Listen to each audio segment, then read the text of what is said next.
Guys, it's Jalapeno here with another episode of What Are We Caulking Next?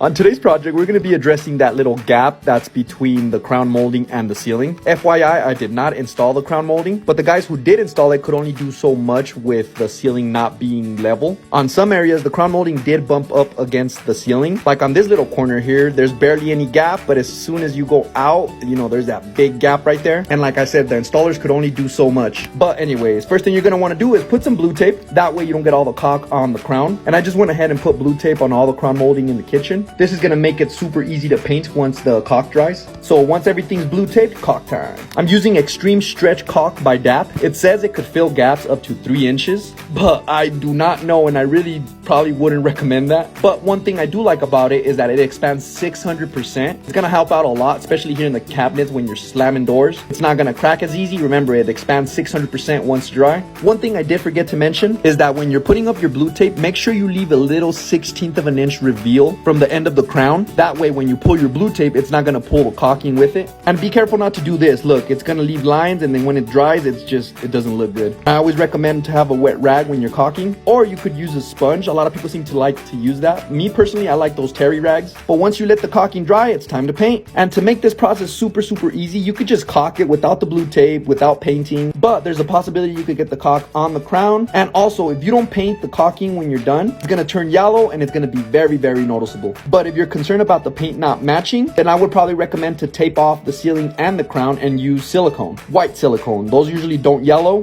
but you can't really paint 100% silicone. And luckily the homeowner did have the paint, so it just makes things super easy. And now that everything was painted, I pulled all the blue tape. And don't worry, the paint did match. It's just a little wet right now. Look, it's drying in pretty good. Let me know in the comments if maybe you have a different way of addressing these types of issues. I'm always willing to learn, and I always appreciate all the feedback, good and bad. So let me know. And that's pretty much it. Look, there's no more gaps. The homeowner was super happy, and I gotta go eat dinner. So Jalapeno Solutions. Boom.